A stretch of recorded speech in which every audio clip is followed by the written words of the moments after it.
dangerously powerful, the unchallenged sovereign of Earth's oceans.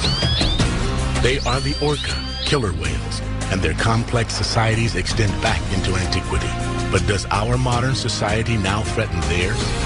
Join Jean-Michel Cousteau and his team as they investigate humankind's mirror in the water and discover that the orca's fight for survival is in fact now our own. It's Jean-Michel Cousteau, Ocean Adventures.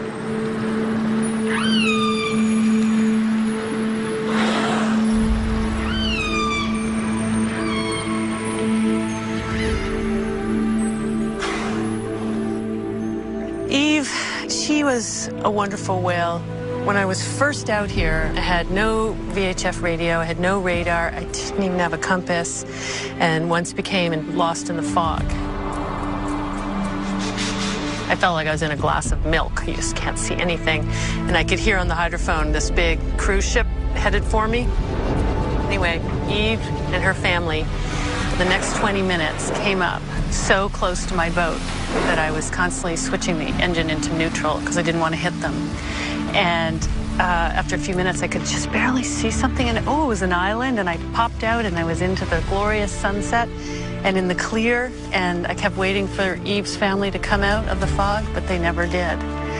And that was, for me, it was like worlds colliding, trying to figure out what had gone on, that she had turned around, that she'd stayed by my boat, and then when I was safe, she turned around again. And at that moment, I believed all the stories about dolphins pushing sailors to shore.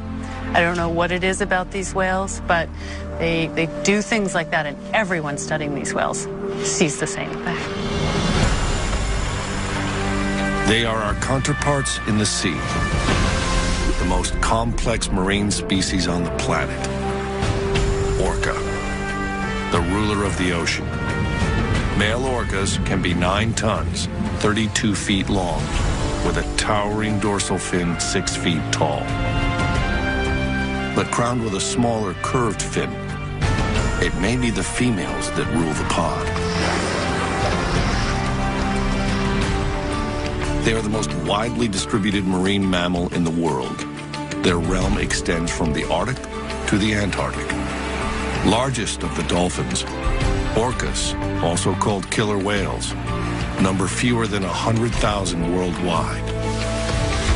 And finding them will take Jean-Michel Cousteau and his team across the globe, accompanied at times by his son Fabien and daughter Celine.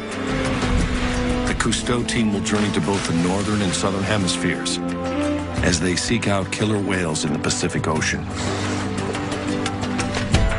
The team will discover that people and orcas share surprising similarities, even similar needs, a fact made clear by their experiences with Keiko, the world's most famous killer whale. The team will also learn how some of the characteristics we consider strictly human, like language and culture, may have also evolved among killer whales.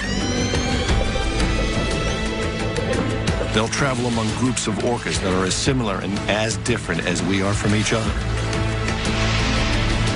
Their journey begins in the Pacific Northwest, where orcas have been revered by native people for millennia, studied by scientists for decades, and where our story of the complicated relationship between orcas and people begins. What we're trying to do is to make the connection between humans and nature, comparing humans and orcas. They are the dominant species in the ocean. We are the dominant species on land. And we all depend on the same thing. The killer whale, the orca, is such a powerful animal in terms of its appeal to people. It captivates the imagination because we know that they're large dolphins and they're very intelligent. They live in very social groups, much like our own. John Ford is a pioneer in orca acoustics, the first scientist to identify dialects in their calls and to change our beliefs. Even though I've only been involved studying orcas for around 30 years, things have changed so drastically in our attitude towards this incredible animal. The attitude at that time was that these were dangerous animals, a threat to people, a threat to the livelihood of fishermen. And I was caught up in that. When I was young, growing up on Vancouver Island here, we'd go out fishing and a group of orcas would go by and we would be terrified if they swam under the boat, because that was the feeling that these were dangerous animals. On our coast in the mid-1960s to mid-1970s, there was a live capture fishery for orcas, and they were sent to aquariums all over the world. I actually got a job at the Vancouver Aquarium and soon became a whale trainer in the early 70s, and got to know them in that context, and they were fascinating animals, of course. Even then it was quite controversial holding them in captivity, but I realized we had so much to learn from them. Orcas have very large, complex brains, and when I first caught sight of an orca brain, which was in a jar on a shelf in a lab, I was really quite amazed. So the first question that came to me was, what does this whale do with that brain? Still the question I'm asking. That was 40 years ago, and you worked with some animals in captivity? So 1967. Behavioral research with an orca named Skana at the Vancouver Aquarium, and they wanted somebody to study the whale. What did you learn from her? Mostly, I think I learned that this was a very unsuitable place to keep a remarkable being. That was around the time, actually, that Dr. Michael Bigg, who died in 1990 and was very much our mentor and the true pioneer whose vision led to photo identification, he started learning about the societies that these whales live in around our coast, and that these were incredibly complex animals with very elaborate social relationships. You put the brain and the implications of that together with the social side, and you understand immediately that putting her in a concrete tank and completely shutting off the company of her kind was an enormously unfair and inappropriate thing to be doing. But at the time, it was through the close contact of captivity that we begin to learn about them, one at a time. The story of one whale in particular, named Keiko, stirred our passion and raised enduring questions about captivity. Keiko was captured in 1979 in Iceland and became one of the 136 orcas taken into captivity since 1961. But he did not become one of the more than 100 that have died there, or one of the 42 killer whales that remain in captivity. Captured at age 2 and eventually sent to Mexico City, Keiko was breathing the world's smoggiest air, a master of the ocean at 7,000 feet above sea level, in the artificial seawater of a shallow pool where he entertained the crowds. Keiko would have lived his life in poor health, swimming in circles except for one thing. He became a movie star. As Willie, he was free to 10 million film-going children. But in reality, Keiko went nowhere. The stress of his environment caused a skin disease, which spread as his health seriously deteriorated. The real whale was slowly dying, and Keiko had to be moved. When it was learned that Keiko was still captive, millions of children wrote in, demanding his freedom, and a spontaneous movement was started to free the sick whale. Keiko's owners donated him for the unprecedented experiment of reintroducing him into the wild, and the Oregon Coast Aquarium customized a pool for his care. Suddenly, the reality of freeing Keiko became far more interesting than the movie, as Keiko began a long and complicated journey toward freedom. Ultimately, true freedom for Keiko would mean being accepted into a pod of wild whales, since orcas live their entire lives in tightly connected social groups where all members are related to each other. It's now understood the best chance for Keiko would be to find his mother. It very much is a matriarchal society, or matrilineal, in that everybody in the group is related through female descent to a female ancestor.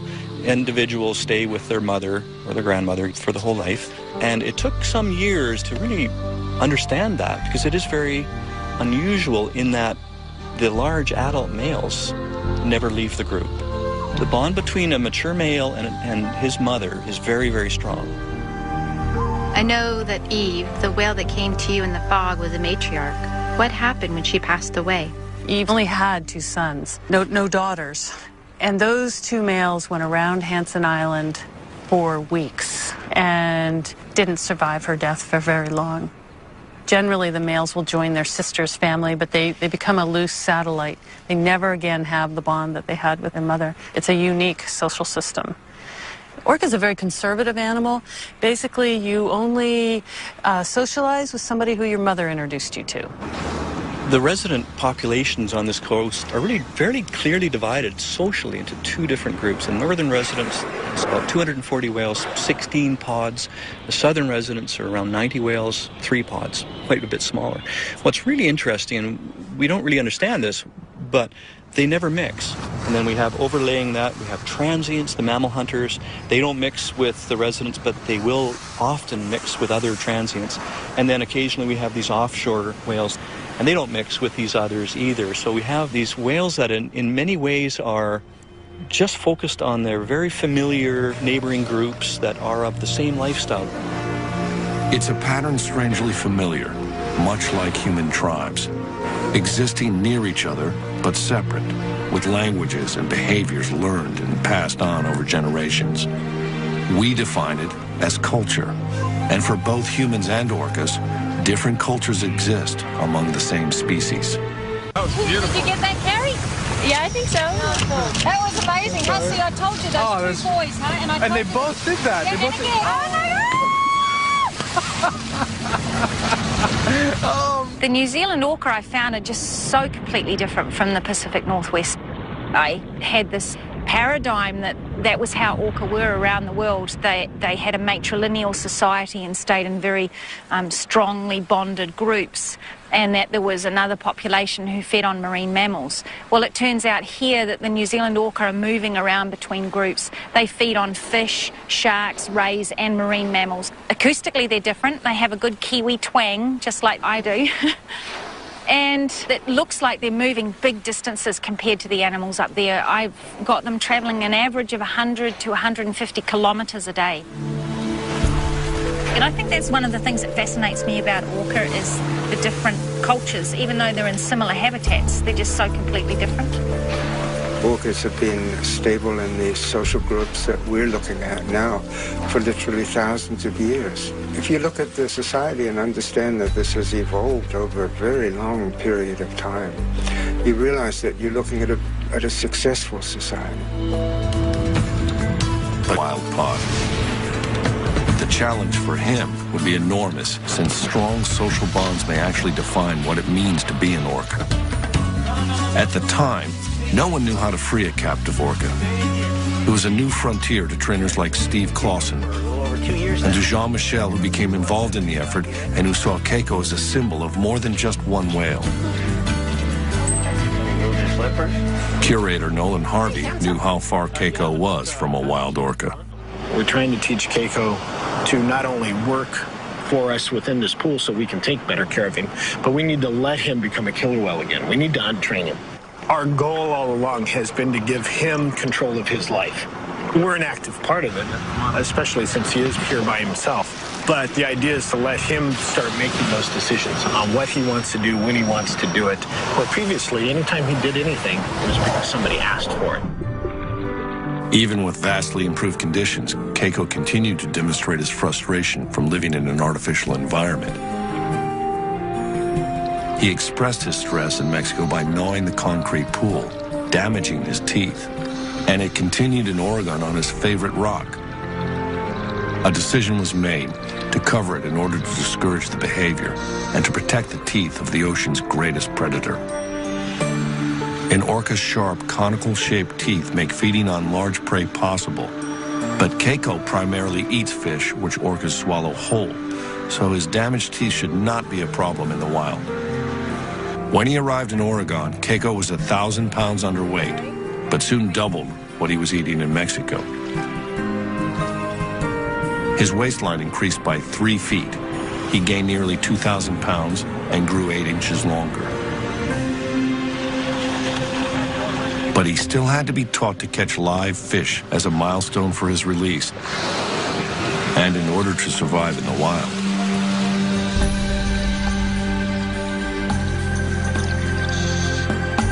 Accustomed to only dead fish, at first he treated the live meal like a toy.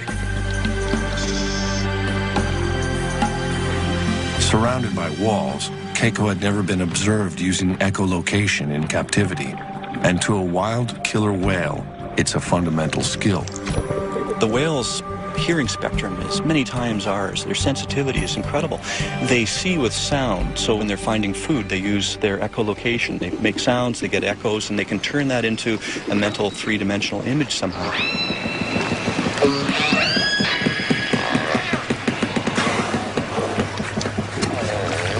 You know, when you go into different places around the world and you look at what orcas are doing and understand that they've sort of figured out how to live in the particular niche that they happen to have found, it's really interesting looking at the differences. As gray whales migrate up the coast through Monterey, California, a pod of transient orcas show why they're called wolves of the sea. They hunt in packs to isolate, then overpower a gray whale calf.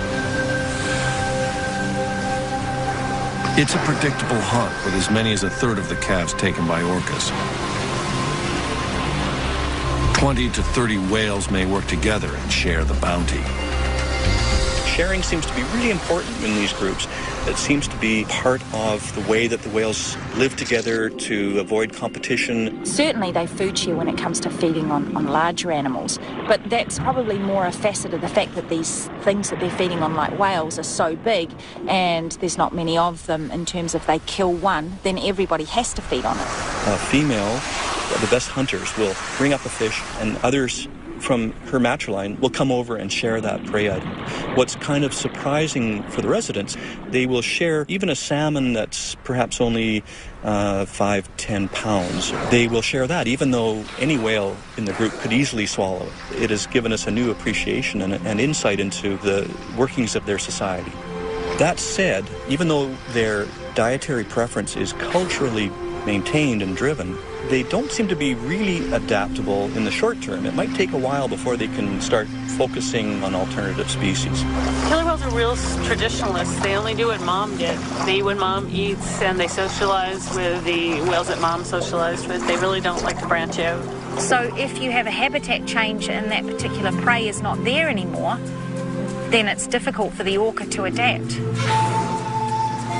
Within decades, and for a variety of reasons, orcas throughout the world may be at the crossroads of adaptation or extinction as their prey diminishes, something the resident whales of the Pacific Northwest now face. It's a growing issue for the future, but is similar to the question of whether Keiko would be able to adapt to hunting live fish in the wild. Without another whale to teach him, Keiko initially seemed confused about the shift in his diet, until finally either hunger or common sense kicked in, and he began to catch a few live fish. In the wild, that wouldn't be enough. Using ultrasound to measure Keiko's fat layer or blubber, the staff identified where it would show if he weren't eating enough. In theory, by measuring his blubber so easily in the wild from an extended pole, scientists could know if and when they would have to intervene. They did know that Keiko would have to be in better shape than he had ever been, so even his 30 different toys were designed with a purpose. Filled with water, a 200-pound ball became Keiko's workout. When he first arrived, Keiko could barely hold his breath for 3.5 minutes. He soon progressed to almost 18, normal for a wild killer whale. But Keiko was still far from a wild whale, which was vividly seen when at night he gathered his toys around him to sleep. An array of cameras and hydrophones captured Keiko's movements and sounds. Taking advantage of this opportunity, scientists carefully analyzed his vocalizations, trying to match them with specific behaviors, hoping to take a step toward understanding killer whale communication. Keiko, however, had not communicated with another orca in more than 20 years. I was studying a pair of whales called Orky and Corky. They would begin conversations with certain sounds and end conversations with certain sounds. And I realized that studying communication between those two whales in captivity would be like studying communication between two people in a prison. That there was no way that I was going to actually learn what they were saying and the real context of their lives. I'll tell you the main thing about Corky, and she's a survivor. She has been in captivity for 38 years, about 43 years old, which is incredibly old for a captive orca. Most of them die within 10 years. She still uses the calls of the A5 pod, and she is swimming around the tank, and in a concrete tank, the sounds that they make reverberate off the walls of the tank. They're constantly in an acoustic fuzz. I think it's an incredibly stressful environment simply because of that. And how is your research here at Orca Lab different? Well, when I was working in captivity and understood that if one wanted really to learn about them, you needed to go into the wild and study them there at a distance. And that's where we got into developing remote hydrophone systems that enable us to hear whales that we can't see.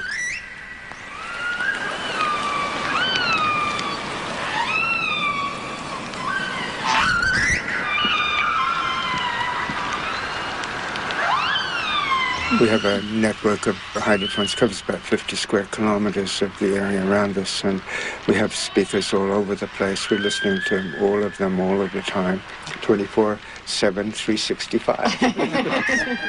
But we're normally listening to a space, and there are many voices in that space. In a sort of general sense, we understand when the whales are doing certain things. We understand when they're chasing fish, for example, because we're hearing echolocation.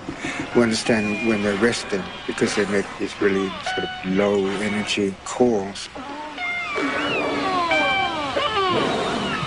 But we don't know who the voices belong to. So I think a really fascinating area to get into is the question of who, as individuals, are we listening to? And if we can understand who's speaking, maybe ultimately we might begin to understand what is being said. I wanted to take all that I'd learned in captivity and apply it to wild whales. And so I contacted a brilliant scientist in Canada, Dr. Mike Bigg, and I asked him, do you know what family of whales Orky and Corky came from? Which sounds like an extraordinary request, but he at the time was photographing each dorsal fin and saddle, learning to tell them apart, collecting all the pictures from the capture, and there was a bunch of pictures that showed this whale we now call A23 with little baby Corky just before she was taken from her mom. So I had no boat experience. I threw everything into a pickup truck and we pumped up the Zodiac in Alert Bay and we went out there and I stopped and I put the hydrophones down, put on the headsets, and it was her family calling. And for the first time, I heard these sounds in their natural environment just rolling on and echoing. And my first feeling was enormous guilt that it was me that was there, not Corky. But that's how I found them. One promising factor in Keiko's finding his family was that orca calls can be heard 10 miles away. There was hope for a dialect match among the North Atlantic orcas, where Keiko would be reintroduced, 100 miles from where he was captured. To prepare for his move, a bay pen was constructed in a pristine Icelandic bay. Finally, the day arrived to return Keiko to the home he barely knew.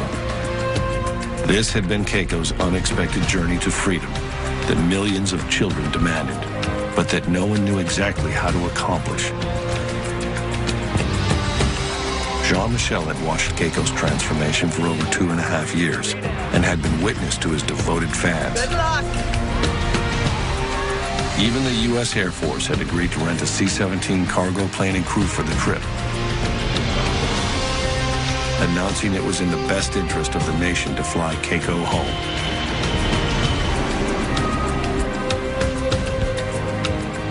He was covered in ointment for the flight to protect his skin from drying. After 15 anxious hours out of his element, Keiko was at last returned to the cold ocean waters of his birth. It was seen as the first step to restoring what had been taken away when he was captured. Keiko would first have to acclimate inside the confines of the Bay pen.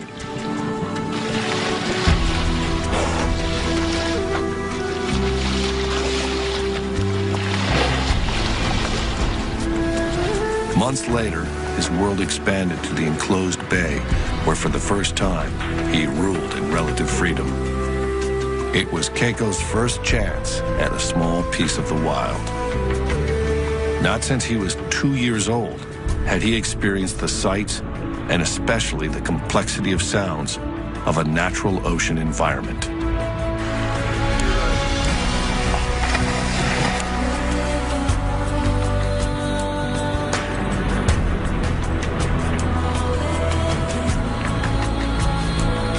It had been 23 years, half his expected lifetime, since Keiko had even seen the bottom of the sea.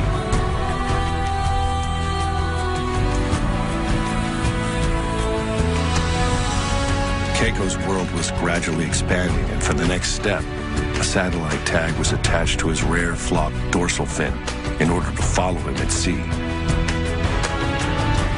Its attachment was no more painful than piercing an ear, but the tag and Keiko would have to wait another season following complications to be tested at sea.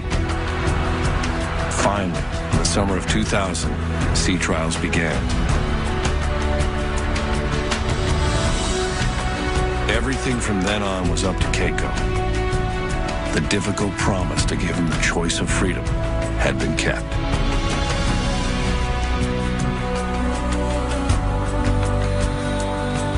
Then at last, Keiko was within feet of wild killer whales.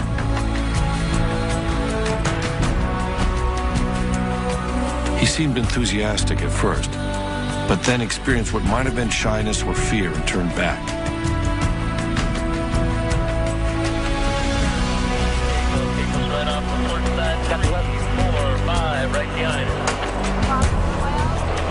Later encounters looked aggressive, and Keiko continued to seek the shelter of the boat. Right there, Chad. Right there. Of course it's speed, Michael. Over 3 summers, Keiko continued to approach passing whales, spending more time with them, possibly learning their ways. Then in 2002, after watching a pod feed on herring, he simply swam away in the proximity of whales. For over 2 months, Keiko was tracked by satellite.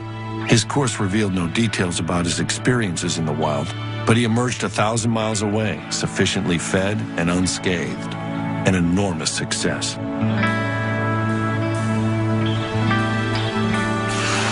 Then, perhaps seeking human companionship or just chasing an easy meal, Keiko followed a fishing boat into a Norwegian fjord. Keiko was still alone, but he was welcomed by enchanted children who must have felt they already knew him. Strong bonds are undeniably formed between captive orcas like Keiko and people. But we've been slow to consider that the ocean's greatest predator, wild and free, may also be curious to understand us. Hey, I see you there. Come on. Hello. Who's that? Come on, hello. What you doing? What are you doing? And I said, you've got... Do both of these whales take interest in your boat? Well, you know, as a scientist, you have to say no. But as a whale hugger, oh, for sure. You know, there's no doubt in my mind. Right there. You see him? Yeah, he's right there. I see his fin. Hang right in there so you can see him. You know, when he's swimming on the side underwater like that, he can see you through the water surface just like you can see him. So it's a bit distorted, but he definitely knows that you're there. So, you know, leaning right over and looking at him, it's just as interesting for him as it is for you. Right. Yeah. Right. And I find if I take no notice of them and I put on my scientific face and I just take my notes and everything, they don't interact. But if I have a good time with them and really interact with them, then they get all involved as well. Oh. Yeah. In an effort to both protect orcas and to involve the public, Orca Hotline, Ingrid speaking. Ingrid founded the Orca Project Hotline. Oh, that's fantastic news. And so what direction were they going when you saw them? Her nationally advertised number rings with reports of orca sightings and strandings like that of the whale she named Ben. Oh, Ben. He stranded in 1997, and I knew him before the stranding, but when you're involved with an animal at that sort of level, there's just something about it, you know, and they look you in the eye and they're at your mercy to rescue them. And with Ben, we had an overnight ordeal, and then we rescued him, and the next day he was back with another group of orca, which was just incredible. But a year later, he got run over by a boat, and it was just tragic.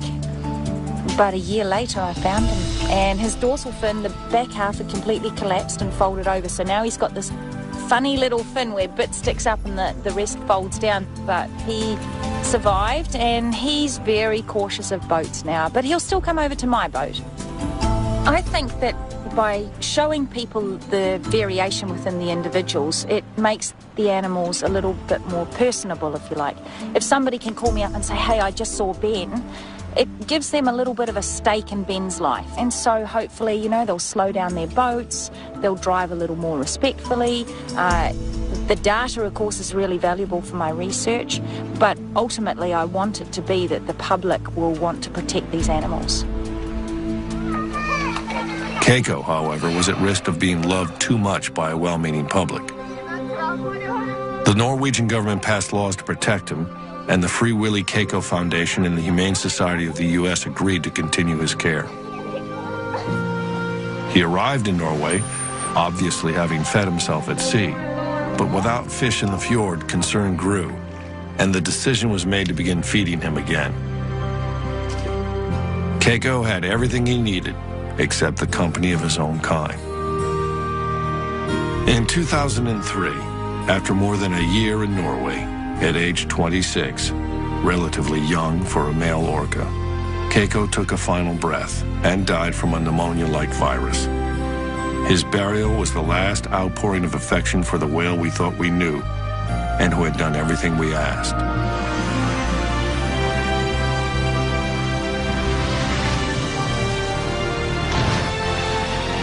Keiko was the whale we had forever changed. And no matter how good our intentions, he was the whale we couldn't fix for him to become what nature had intended, an orca in the close company of other whales.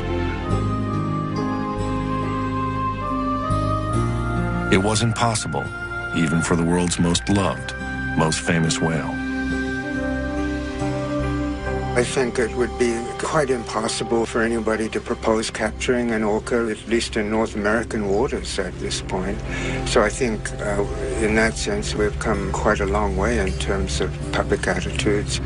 In terms of what we understand about orcas, we've also come a long way. I think at this point we understand enough about orca society to realize that this is complex and remarkable and fascinating. And we don't have the whole story yet, but what we do understand is really, really interesting. The debate about returning captive orcas to the wild and keeping them in captivity continues passionately, especially as we learn more about them, and continue to discover that there may be few other species more like ourselves. There do still remain countries tolerant of capturing orcas, but in most of the world, any up-close, hands-on contact comes when a whale ends up on the beach, stranded. Ingrid Visser is again changing what we know. You know, there was a lot of controversy, and there still is, about saving stranded whales and dolphins. People say that they have crushed internal organs from sitting on the beach for so long, and then other people say that they're no longer viable. The stress hormones and all of this sort of thing, that these animals can't reproduce, and that they're basically a drain on society if you put them back, because they're going to be eating fish and contributing nothing. So Miracle, she's stranded.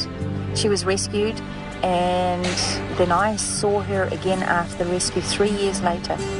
And then about 5 years later, she had her first calf, and that calf is called Magic.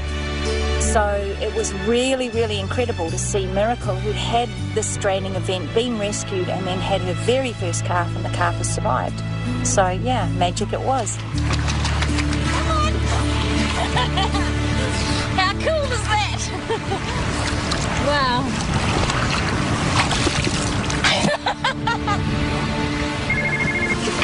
Orca hotline, Ingrid speaking.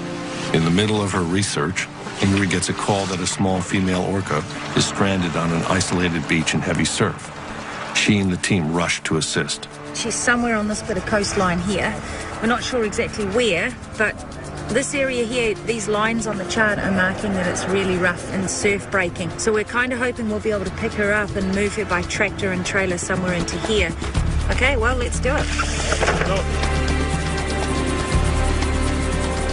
Time is critical in a stranding rescue, so Ingrid and Jean-Michel will fly directly while the team drives the 5 hours to the site. New Zealand's hills are bordered by a twisting 9,300-mile coastline. Whale strandings are fairly common, but successful rescues are not. The orca was first sighted around 1 o'clock by some hikers in a very remote part of the west coast, west of Auckland, tossing and turning in the surf. We ultimately got to the beach, and indeed, this young female, a little over 3 meters long, was very badly stranded. So when we actually first saw her, of course, there's just the natural emotions of just wanting to break down and cry, and knowing that she's away from her family, and knowing that she has no idea if we're people that are going to help her or hurt her. But help comes by digging holes for her flukes and flippers to relieve the discomfort, then keeping her skin moist.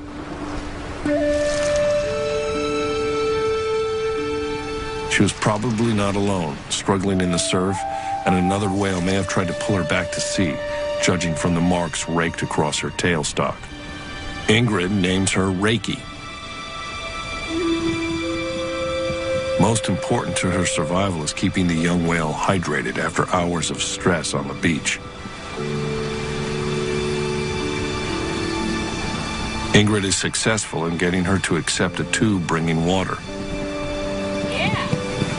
It's a triage that also involves reassurance and comfort.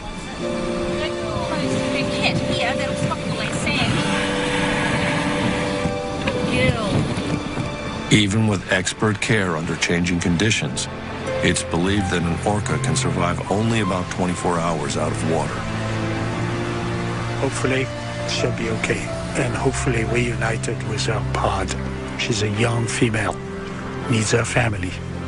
We're very, very anxious to see her back in the ocean, in her world. We moved the animal just right up above this tiny little town where there is a facility where we could pull the truck and the trailer right next to a freshwater source. So we had a hose where we could water her down, and we had an ongoing watch throughout the night. But finally, by 4 a.m., we knew it was time for Ingrid and Carl and the team to discuss what the options were to get her back into the water. Where is her family?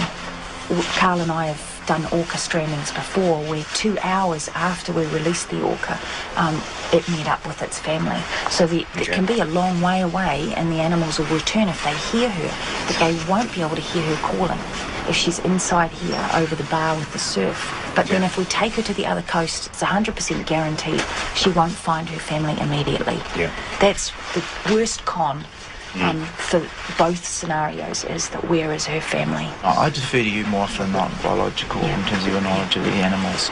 In terms of running operation, staying here and releasing here is, as you can appreciate, by far it's the much most appropriate thing to do. It is definitely, but for her, I think it's better to have her on the other coast. And she knows very well that pods here off the North Island will visit the west and east coast frequently. So she felt confident putting this animal in the east side of the country, that there is a very good chance that this young whale will hook up with her family in the near future. A decision is made to move Reiki to the east coast, and the team prepares for what must be done to save the whale. For the heart monitor, we put it on early in the morning, and Ingrid wanted to keep track of her heartbeat throughout the rest of her time on the flatbed. It's becoming clear to the team that a positive outcome for the rescue is not guaranteed. Let's go, Cal.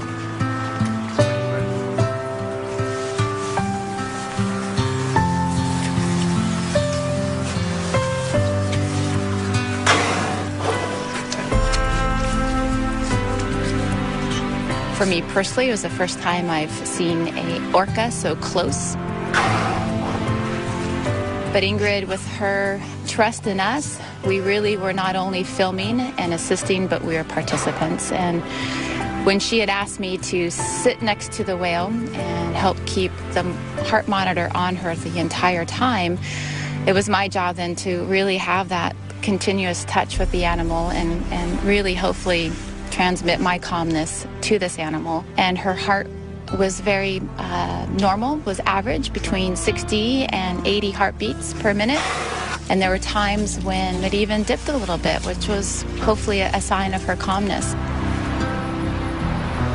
And so an unusual procession moved through New Zealand's largest city. So we drove right through the heart of Auckland, 90 minutes through town, with the moment of just sitting there thinking, I'm with a whale. I'm sitting here with a whale. We finally arrive over the east side and pull into the harbor and the ramp. We're about to put the animal in the water, and there's well over 100 plus people cheering as we drive up.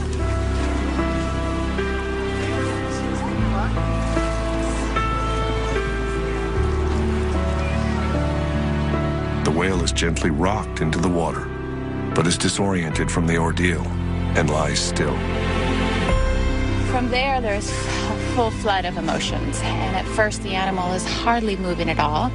And Ingrid's like, it's all right. You know, her muscles, if you could just imagine your muscles just cramped for hours and hours and not being able to stretch. So she just is probably just, you know, stretching out and getting back into this fluid environment. And finally, Ingrid says, just have some of the people back away and only 2 of you stay close to her to support her.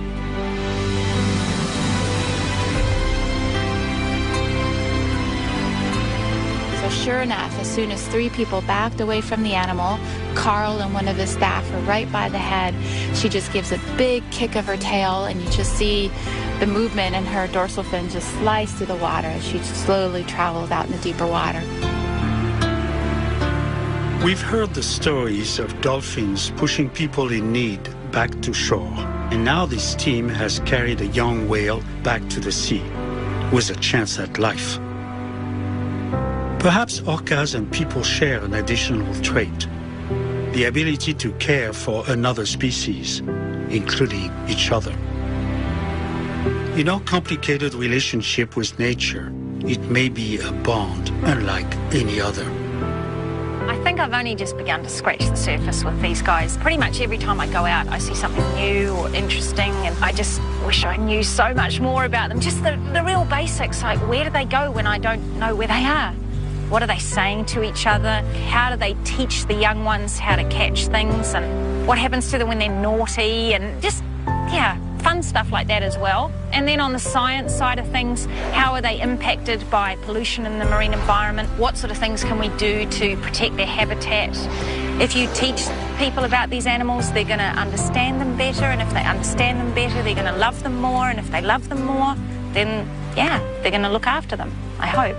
For a long time, it stumped me. People go, why do we need the whales? Why do we need the whales? And, you know, in truth, why do I need my earlobe? You know, why do I need any specific part of my body? Because it's part of the whole. And you can live without parts, but it's a degraded existence because it's all knitted together.